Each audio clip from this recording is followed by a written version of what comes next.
안녕하세요, 김전입니다. 자, 이번 시간은 지난 시간에 이어서 시행 방식에 대해서 말씀드리도록 할게요.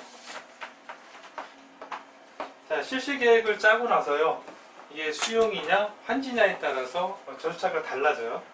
그게 이제 수용이냐 환지냐가 이제 시행 방식입니다.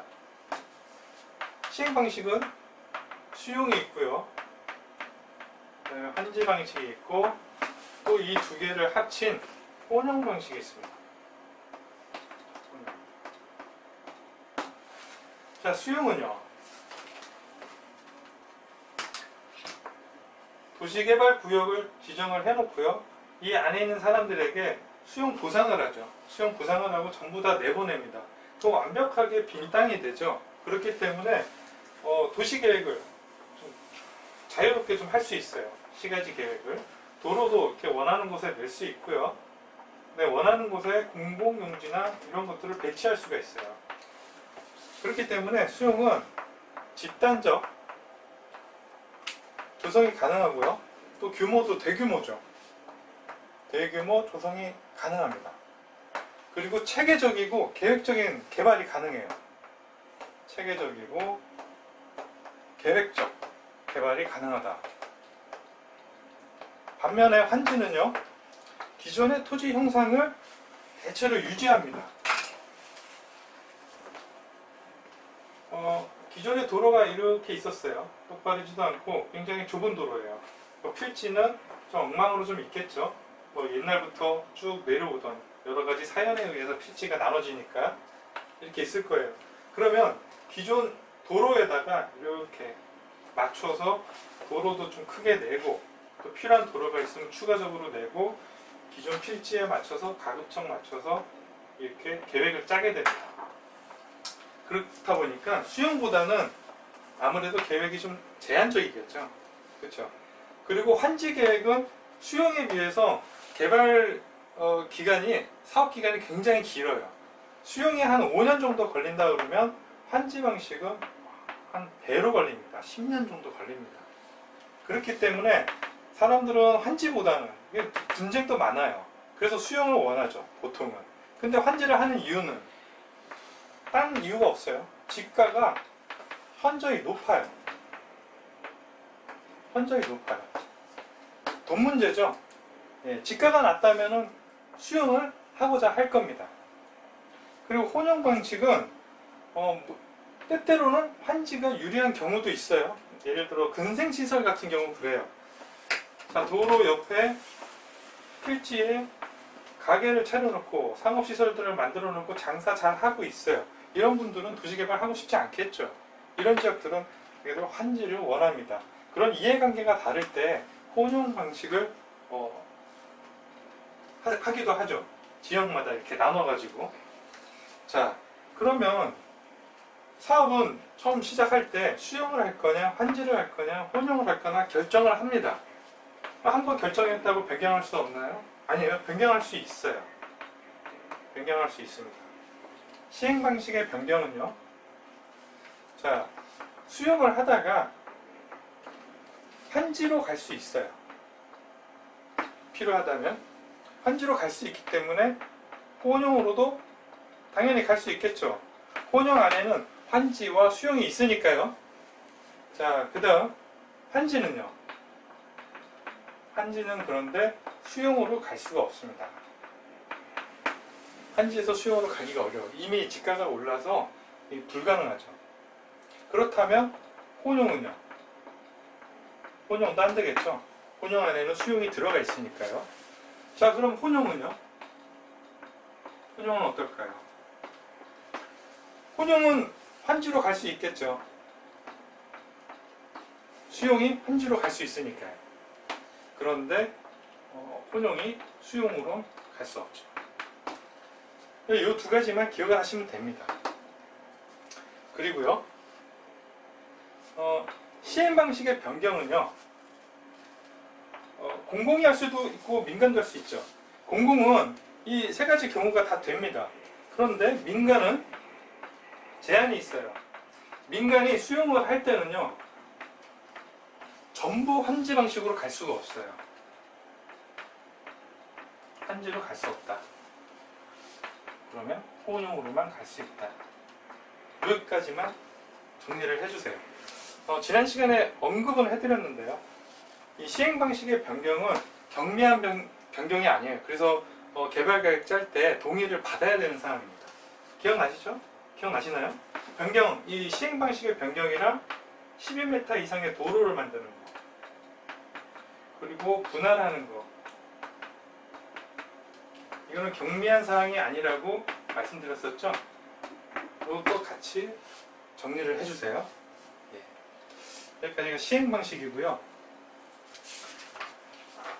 자, 그러면 이제 수용 방식부터 하나하나 알아나가도록 하겠습니다.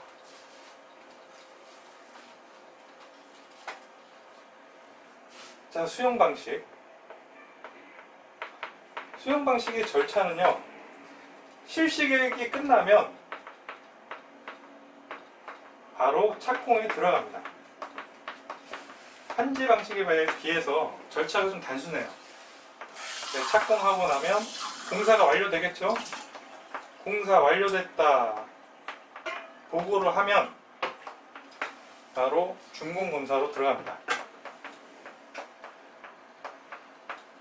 준공검사 했으니까 준공검사 마쳤다고 공사 완료 공고를 내죠.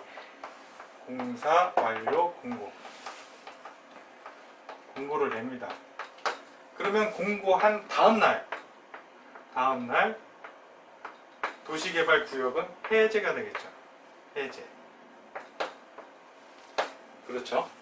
자, 이 수용 방식을 하려면요, 여기서부터가 약간 좀 어려울 수 있어요.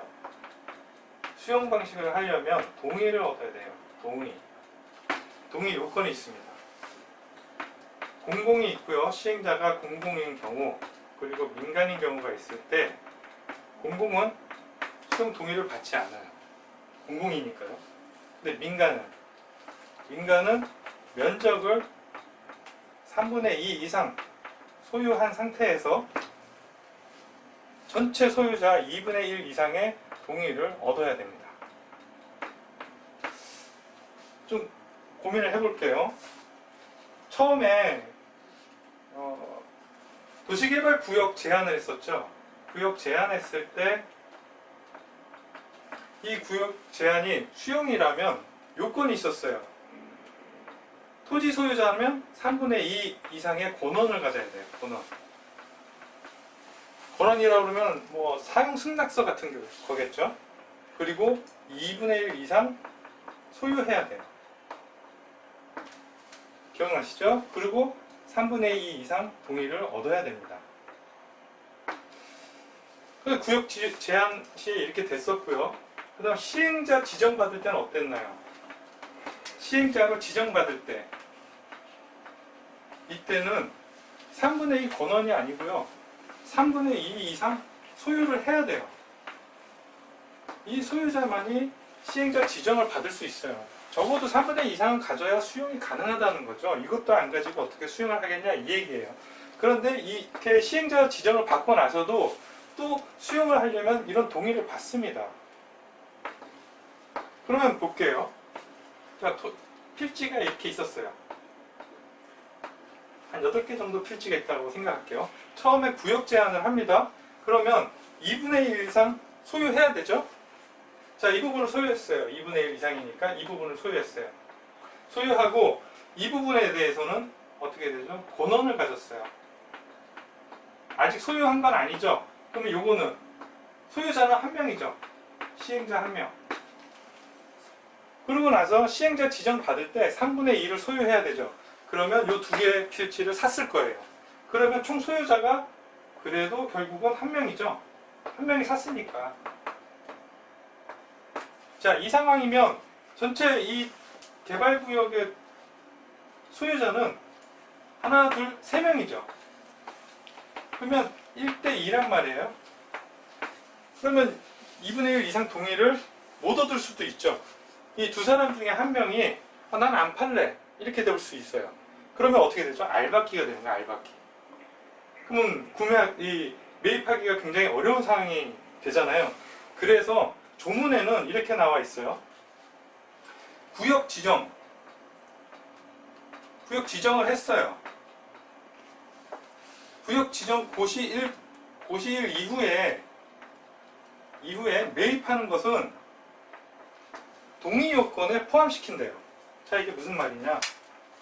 자, 처음에 2분의 1 소유했어요. 이때는 한 명이에요. 그리고 두 개에 대해서 권한을 가졌겠죠? 그러고 나서 구역 지정을 했어요.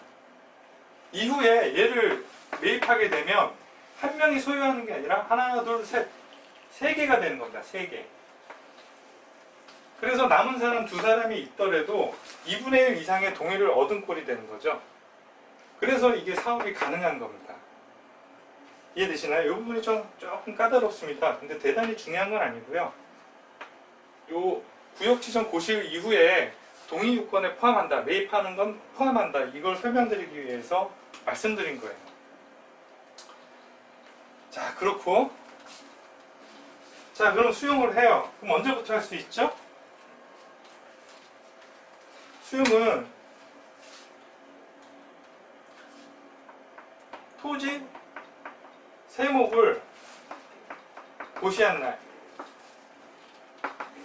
고시를 하게 되면 사업 인정 고시를 받죠. 공치법 아시죠? 공치법에 의해서 사업 인정 고시를 받고요. 그러고 나서 수용이 가능하게 되는 겁니다. 토지 세목. 그 다음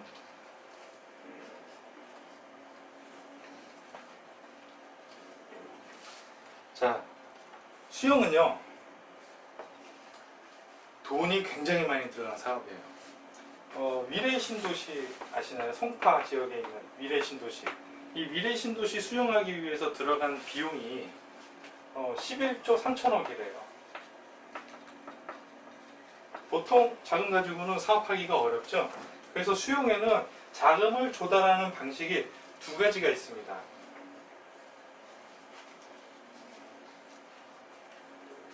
자, 토지 상환 채권,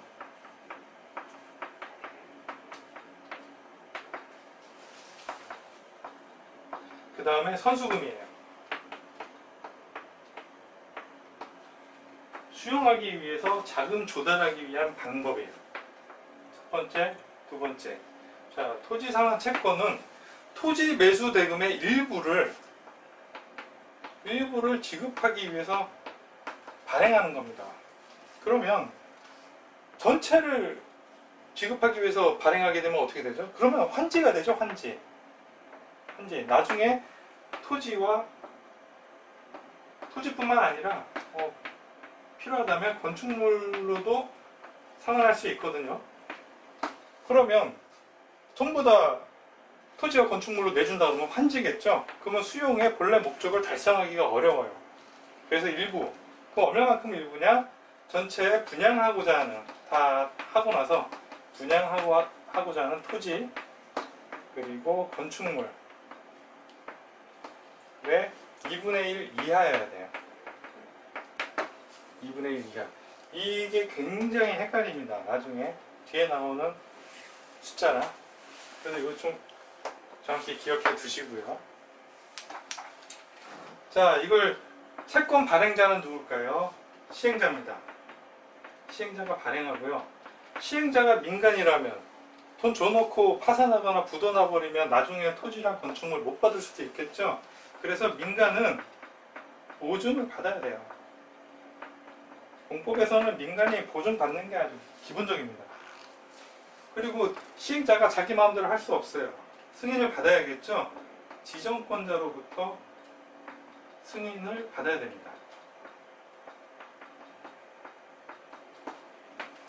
지정권자로부터 승인을 받아야 되고요. 자, 그 다음, 자, 발행 방법. 발행 방법은 뭐냐?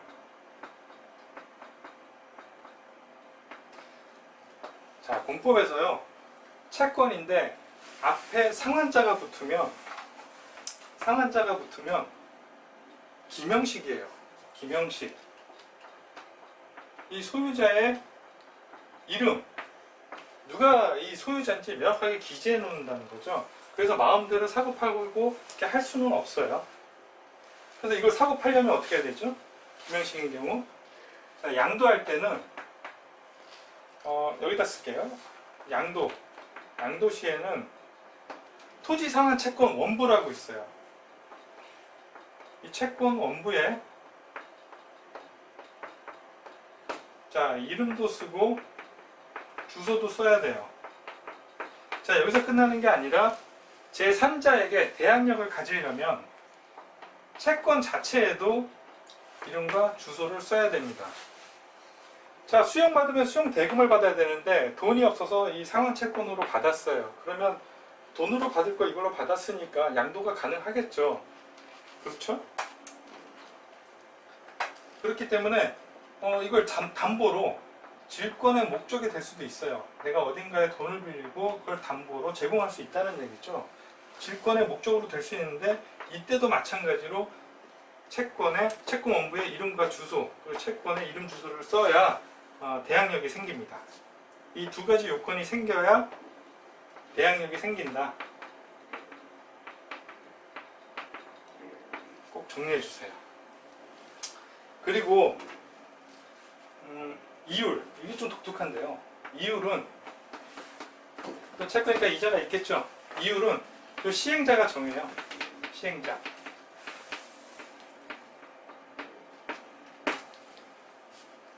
정합니다. 여기까지만 정리하시면 토지 상환 채권은 정리가 되는 겁니다. 자, 그 다음 선수금 드릴게요. 선수금은 수용을 통해서 조성된 토지를 뭐라고 하냐면 조성토지, 수용으로 만든 토지를 조성토지, 그리고 조성토지 중에서도 절토나 성토를 하지 않고요, 그대로 원형 그대로 남겨둔 땅이 있어요. 뒷시간에 배울 건데요, 원형지라고 합니다. 요거를 공급받거나 또 이걸 사용하려는 자들로부터 미리 받는 거예요. 미리 받는 거예요. 그럼 이것도 자기 마음대로 할 수는 없겠죠. 지정권자 승인이 있어야 되고요. 지정권자 승인이 필요하고 또 요건이 있어요. 요건이. 자, 공공이에요. 공공이면 적어도 토지 소유권의 10% 이상은 소유해야 돼요. 그렇지 않으면 내가 공급받고 사용하기로 해서 돈을 미리 줬는데 사업이 계속 길어져요. 곤란하죠. 그렇기 때문에 공공이라 믿을 수는 있지만 그래도 토지 10% 이상 소유했을 때, 일단 민간은 토지 소유뿐만 아니라 공사가 그래도 10% 이상 진행이 돼야 이 선수금을 받을 수 있는 조건이 되는 겁니다. 자, 그러면 수용 방식을 통해서 나온 토지, 조성토지 원형지라고 제가 말씀드렸는데, 자, 원형지에 대해서 좀 알아보도록 하겠습니다. 자, 원형지는요, 토지 조성을 안전하게 다 한 게 아니에요. 자, 어떤 식이냐면, 자, 도로를 이렇게 쭉 깔았어요. 기반시설이 들어가고, 이 필지를 배지를 이렇게 절토나 성토를 통해서 평평하게 만들고 기반시설을 넣겠죠. 그러고 나서 경쟁 입찰이나 추첨을 통해서 건설사에 분양을 합니다. 그럼 분양받은 건설사는 여기에다가 필지에다가 이렇게 아파트를 지어서 분양을 하는 거죠. 그게 우리가 알고 있는 도시개발이에요. 그런데 원형지는요, 요거 아시냐? 등고선이라고 그러는데, 기존에 토지 모양을 절토나 성토를 하지 않고 그대로 남겨둔 거예요. 이런 그대로. 자, 절토라는 건 깎는 거고 성토는 덮는 거죠. 평탄 작업도 전혀 안 돼 있어요. 땅 모양 원래 있던 모양 그대로예요. 그러다 보니까 절토와 성토를 하지 않다 보니까 공사비가 어때요? 공사비가 굉장히 낮겠죠. 그리고 이런 공사를 하지 않다 보니까 공사 기간이 굉장히 짧아요. 공사 기간이 짧아요. 그래서 금융비용이 안 들어갑니다. 금융비용, 이자 비용이 안 나가요. 공사 기간은 금융비용 늘어나면 늘어날수록 금융비용이 많이 들어가거든요. 그래서 한 50%까지도 저렴하다고 그래요. 그럼 왜 이런 원형지를 만드냐? 처음 도입된 게 2011년도에 세종시 처음 계획할 때 도입된 제도예요. 이때 노무현 정부였죠. 노무현 정부 때 자, 모든 도시가 신도시라고 만들어 놨더니 다 아파트 짓고 상가 짓고 똑같아요. 도시의 개성이 전혀 없는 거예요. 그래서 좀 더 좀 개성 있는 그런 지역을 만들어 보자. 그래서 복합적이라는 말은 여러 가지 용도가 섞여 있다라는 거죠. 그리고 입체적으로 또 기존 환경을 그대로 내버려 뒀으니까 친환경적으로 개발하기 위해서 만든 거예요. 근데 이렇게 저렴한 토지니까 수용한 땅인데 굉장히 저렴하기 때문에 아무한테나 안 줬었죠. 그래서 주로 공공이 개발을 했습니다. 이게 처음에 만든 목적이에요. 그런데 그 다음 정부인 이명박 정부 때는 어떤 정부였죠? 이명박 정부는 그때는 실용정부라고 그랬어요. 실용정부. 그래서 신도시라는 걸 만들게 되면 인구가 유입이 돼야 되죠. 인구를 유입시키는 가장 큰 요인은 일자리가 있어야 돼요. 그래서 기업이나 학교 유치가 필요하다 해서 이 원형지를 기업이나 학교에 많이 공급하게 되죠. 그래서 선생님들마다는 이 부분을 강조하시는 분도 있고 이 부분을 얘기하시는 분도 있는데 둘 다 맞는 얘기입니다. 자, 이렇게 저렴한 원형지를 전부 다 저렴하니까 왜 이것만 이렇게 원형지로 해? 전부 다 원형지로 공급하면 안 돼? 이런 의문이 생길 수 있죠. 당연한 질문이 될 수 있어요. 그런데 이렇게 전부 다 원형지로 하게 되면 결국 난개발이 돼요. 원래 수용해서 개발하고자 하는 도시개발에 어떤 목적이 있었을 텐데 그렇게 되면 목적 달성을 못하죠. 난개발이 우려되기 때문에 난개발 우려로 전부 다 못하게 합니다. 전체 면적의 3분의 1 이하여야 돼요. 이게 아까 전에 그 학습한 토지 상한 채권 2분의 1하고 굉장히 헷갈립니다. 그래서 이거 꼭 기억해 두시기 바래요. 자, 원삼일. 원형지니까 원삼일 이렇게 기억하시면 돼요. 원삼일 하나만 기억하고 나머지는 2분의 1 이렇게 기억하시면 됩니다. 자, 이것도 마찬가지로 지정권자 시행자가 여기다 하겠다고 정하지만 지정권자의 승인이 필요해요.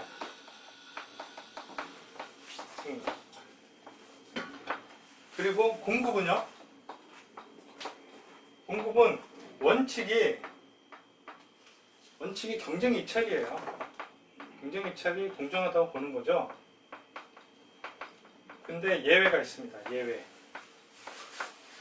예외는 국가, 지자체. 이 지문으로 나온다면 얘네들은 당연히 예외겠네 이렇게 생각할 수 있겠죠. 외울 건 아니에요. 그 다음 공공기관도 마찬가지고요. 지방공사도 그렇죠. 그 다음에 공모한 경우도 경쟁입찰이 아니에요. 수의계약으로 들어가는 거죠. 전부 다 이것은 수의계약이다.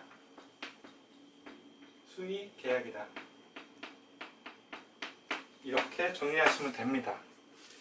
그리고요, 굉장히 저렴한 토지인데 이거를 샀다가 바로 팔면은 시세 차익을 얻을 수 있겠죠. 그래서 전매 제한을 합니다. 전매 제한. 함부로 못 팔게 해놓는 거죠.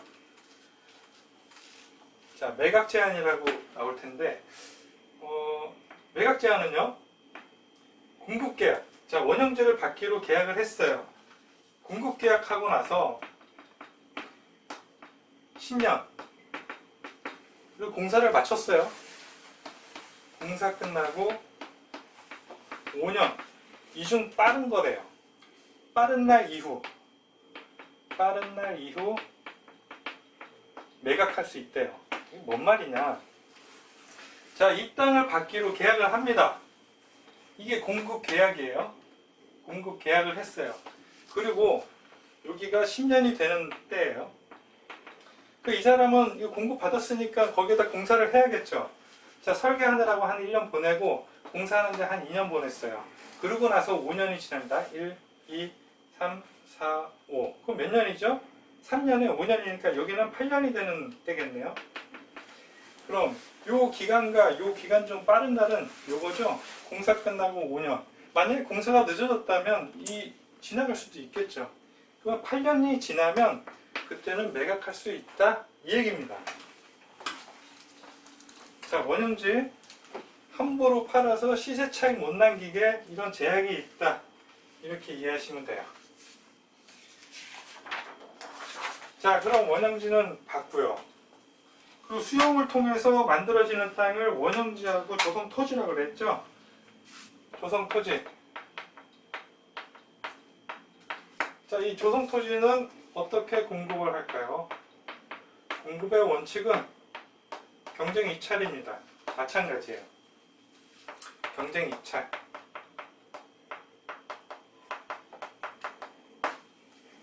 근데 예외 있죠. 예외. 여기는 특이해요. 추첨을 하는 경우가 있어요. 추첨. 자, 주택이에요. 주로. 단독주택인데 그 단독주택 부지가 330 이하여야 돼요. 너무 크면 일반 서민이 사는 단독주택으로 보기 어렵죠. 그리고 국민주택 규모, 이게 주택법에 나오는 겁니다. 주택법에 국민주택 규모 이하, 국민주택 규모 이하의 주택을 공급하기 위해서 하는 그 용지를 얘기해요. 용지. 그 다음 공장, 그 다음 공공택지예요. 공공택지 그러면 공공기관이 조성한 택지겠죠. 공공택지. 국가나 지자체나 지방공사나 주공이 조성한 택지예요. 이건 공통점이 뭐죠? 공장 빼놓고 전부 다 주택과 관련된 거예요. 자, 주택을 추첨이 아닌 경쟁 입찰로 하게 되면 건설사가 비싸게 이 땅을 사게 될 거고요. 따라서 분양가도 올라갈 거예요. 그러면 일반 서민들은 주택을 살 수가 없겠죠. 그 주택 같은 경우는 자유경쟁시장에 바뀌기가 어려운 재화죠. 근데 공장은 왜 들어가 있을까요? 예전에 산업부를 하기 위해서 들어가 있었어요.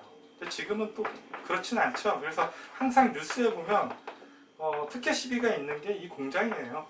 공장이라고 지어놓고 아까 전 말씀처럼 5년이 지나면 다시 매각하는 그 시세 차이만 해도 꽤 크죠. 그래서 이거는 논란이 되고 있어서 빼자 말자 얘기가 많은데 일단은 들어가 있으니까 우린 그렇게 학습을 합니다. 자, 그 다음 수의계약하는 경우예요. 수의계약. 조성토지인데 수의계약을 한다. 그러면 일반이 받을 수 없는 거예요.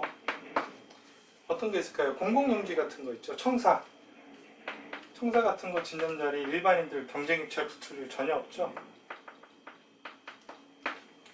그 다음에 학교 이런 거. 학교도 일반이 하기는 어렵고. 그래서 좀 중요시 봐야 되는 게 토지 상환 채권. 이전 시간에 배운 토지 상환 채권, 좀 전에 배운 토지 상환 채권으로 이 채권이 만기가 되면은 토지나 건축물로 받겠죠.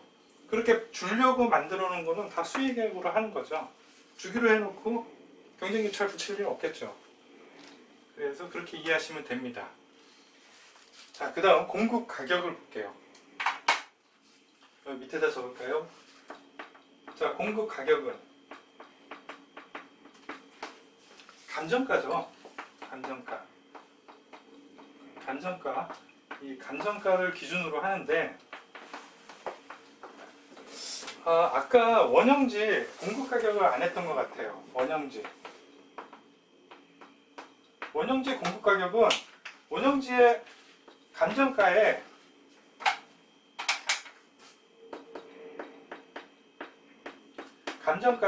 원형지도 기반시설이 들어간다고 그랬죠. 감정가에 기반시설을 더합니다. 이 금액을 가지고 협의를 하는 거예요.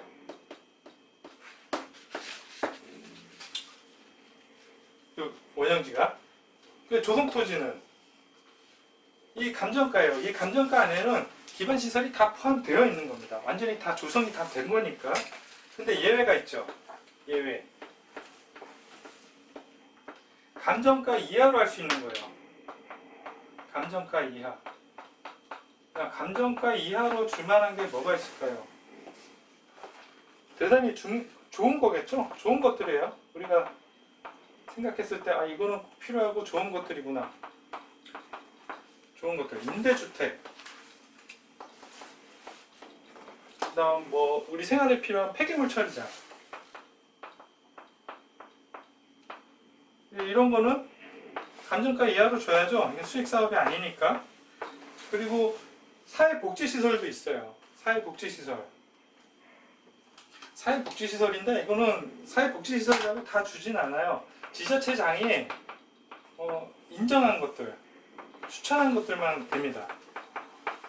거기에다가 사회복지시설이 만약에 유료다, 돈 받고 하는 거라면 이건 뭐 사설업체죠. 이거는 아니에요. 이거 하나 체크해 두세요. 자, 그렇고요. 자, 조성토지와 원형지가 끝났어요. 그러면 조성토지와 원형지를 어떻게 공급할 건지 시행자는 계획을 짭니다. 그걸 공급계획이라고 해요. 공급계획. 공급계획을 짜서 지정권자에게